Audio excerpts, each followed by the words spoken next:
Bernard Pellier-Cuy, délégué régional d'Orange. Orange a un fort ancrage territorial dans le département de l'Ain, que ce soit à travers ses réseaux fixes et mobiles ou ses services commerciaux. C'est près d'une centaine de personnes qui participent au développement du territoire de l'Ain. Pour ce qui est des réseaux, nos équipes sont mobilisées sur le déploiement du très haut débit. Que ce soit sur la fibre, la 4G ou la 5G, ou à l'interconnexion avec le réseau d'initiatives publiques du SIEA. Aujourd'hui, c'est plus de 65% de la population indinoise qui peut bénéficier d'une offre fibre Orange. Pour ce qui est du meilleur de la 5G, c'est 53 communes qui aujourd'hui peuvent en bénéficier et chaque mois, nous en ouvrons de nouvelles. Pour le grand public et les professionnels, au-delà de notre site orange.fr et des numéros d'appel 3900, ce sont 7 boutiques qui sont prêtes à vous accueillir, comme celle de Bourg-en-Bresse où je suis aujourd'hui. Pour les entreprises et les collectivités locales, nos ingénieurs commerciaux de proximité vont vous accompagner dans votre transformation numérique et aborder de nouveaux sujets comme la cybersécurité. Être l'acteur de confiance qui donne à chacune et à chacun les clés d'un monde numérique responsable, c'est la raison d'être d'Orange et c'est ainsi que nous voulons contribuer au développement du département de l'Ain. Bonsoir Monsieur Pellier-Cuy. Je vous en prie, rapprochez-vous.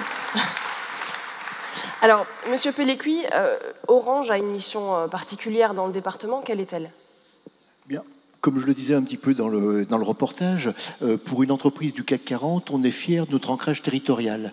C'est-à-dire que je représente la région, Auvergne-Rhône-Alpes, on est environ 9000 et on fait quand même travailler plus de 4 fois plus de sous-traitants, donc un peu moins de 40 000 personnes qui travaillent pour nous. Et sur la partie de l'Ain, c'est une centaine de personnes, mais on reste présent à travers nos techniciens qui vont chez vous, et puis aussi avec les boutiques, comme je l'ai dit. D'ailleurs, on ne le dit pas dans le reportage, mais on a ouvert une petite boutique à Bénaud, et on est encore dans une distribution qui ouvre des boutiques dans toutes les communes en France. C'est assez rare encore maintenant. Et on essaye d'être à peu près que 80% de nos boutiques soient à moins de 30 minutes de tous nos clients en voiture. Voilà, c'est un peu l'idée, quoi. Donc, toujours une grosse présence territoriale. Et puis, bien sûr, on participe au déploiement, au développement du territoire à travers le très haut débit. On a vu à travers le Covid que c'était important maintenant de pouvoir travailler chez soi, d'avoir des connexions de qualité. Donc, à travers, bien sûr, la fibre, toujours un peu la DSL, peut-être le satellite aussi pour les gens qui sont loin. Et puis, les réseaux mobiles qu'on déploie, puisque dans votre région, il y a plus de 53 communes qui sont couvertes par la 5G. C'est surtout un produit pour les industriels, la 5G, mais voilà. C'est un atout pour le département, voilà. Pour l'installation. C'est une attractivité du département. Plus il est connecté, on va dire, plus il est attractif. Et on voit que beaucoup, maintenant, sur tout le territoire, il y a moins de pôles, comme on disait, centrés, comme peut-être que Bourg-en-Bresse. Maintenant, on peut travailler dans toutes les petites communes. Avec le haut débit, on amène cette capacité aux gens de travailler chez eux. Souvent, d'ailleurs, des entreprises se retrouvent dans les petits villages maintenant. Moi, j'en visite souvent. Alors, ce soir, vous remettez le trophée du numérique. Oui. Qu'est-ce qui représente ce trophée pour Orange? Souvent, quand on voit Orange, on le voit à travers ses réseaux fixes et mobiles, mais aussi un point important, le troisième pilier, c'est la transformation numérique des entreprises et du territoire. Et là, on accompagne les différents acteurs, soit par Orange Consulting qui permet de réfléchir sur l'impact du numérique sur les entreprises. On a vu tout à l'heure des impacts sociaux dans les entreprises avec l'entreprise libérée, mais aussi la technologie permet de faire évoluer et éventuellement aussi de ramener les entreprises en France parce qu'on est capable d'être plus rentable grâce au numérique. Alors, Monsieur Pellier-Cuy, je vous propose de découvrir le lauréat de ce trophée.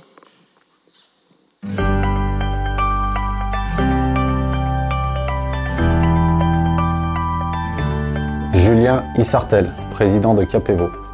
Capévo est un organisme de formation qui propose des formations adaptées aux besoins des employeurs et qui souhaite aussi démocratiser et rendre le plus accessible possible la formation en apprentissage aux jeunes. Donc nous avons conçu une université virtuelle qui permet aux jeunes de pouvoir se connecter partout en France. On propose des formations de niveau CAP à Bac+3 dans les filières de l'administration, du management, de la communication et du commercial. Aujourd'hui, nous avons 300 alternants qui sont connectés tous les jours sur nos formations. Et nous prévoyons une croissance pour atteindre à peu près 800 alternants sur la rentrée de septembre 2024. Bravo. Alors, Monsieur Issartel va nous rejoindre, gérant de Capévo. Bonsoir, félicitations. Bonsoir à toutes et à tous. Alors, je suis ravi d'être ici.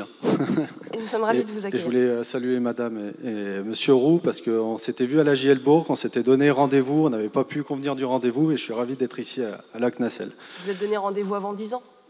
Parfait. Voilà. Alors, monsieur Issartel, on a parlé d'innovation, d'initiatives numériques, de réalisation qui dénotent, et avec Capévo, on est en plein dedans, puisque, vous l'expliquez, c'est un campus virtuel. Vous avez développé cette solution de formation en distanciel. Pourquoi cette volonté d'être présent seulement en ligne? Une des volontés de Capévo, c'est de rendre les formations le plus flexible possible.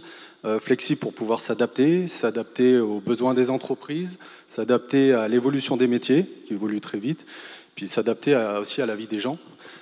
Si je vous parle de crise de temps, crise du logement, crise de mobilité, crise financière, ça vous parle, on prend ça de plein fouet.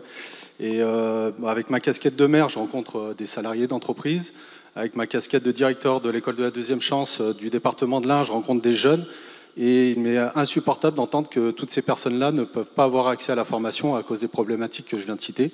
Donc s'ils ne peuvent pas aller en formation, il faut que la formation vienne à eux. Et c'est une des raisons pour laquelle on a créé ce campus numérique. Oui, parce que c'est vrai qu'on ne l'a pas dit, vous êtes maire de la commune de Martignas, à côté d'Oyonnax. Les formations répondent à un besoin sur le bassin d'Oyonnax, mais pas seulement. Expliquez-nous. Oui, en effet. Donc moi, je suis natif de Villeurbanne. Je suis arrivé à Oyonnax en 2007 sur le territoire du Haut-Bugey. Et sur Oyonnax, on est dans la Plastic Valley. Il y a beaucoup de formations qui sont liées à la Plastic Valley. Et c'est vrai qu'il n'y avait pas forcément une offre de formation très diversifiée. Et du coup, l'idée, c'était de se dire comment on peut permettre à des villages, enfin des gens qui habitent dans des villages, dans des petites villes, dans des villes moyennes, d'avoir accès à la formation. Et donc, du coup, l'idée, c'est d'avoir cette alternative à ce qu'on connaît aux universités sur ces territoires, donc par le biais de ce campus numérique. Et de pouvoir ouvrir les perspectives, en fait, des étudiants. À tous ces jeunes. Alors, le campus a été lancé en 2022.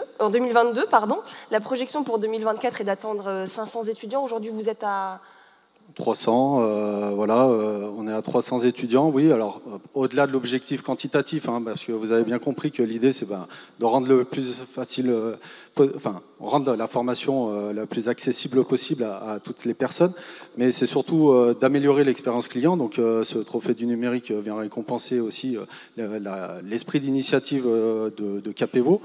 Mais donc ça va permettre aussi d'améliorer encore cette expérience des formés, des formateurs. On a fait un questionnaire de satisfaction, ils sont ravis de l'outil, mais on sait très bien que ce n'est pas la panacée de former à distance, qu'il faut encore améliorer nos process. Et donc voilà, on va continuer à innover dans ce sens-là. Et donc ce trophée du numérique est un bon tremplin. Vous allez le recevoir tout de suite des mains de M. Pellier-Cuit. J'ai encore la parole, je voudrais profiter et saluer tous ceux qui m'ont accompagné dans l'aventure, et notamment Centra Initiative qui, depuis le début, sont présents à nos côtés, nous ont permis de lancer l'aventure. Eh bien, le message est passé. Merci beaucoup. Alors, je vous invite à faire une petite photo souvenir.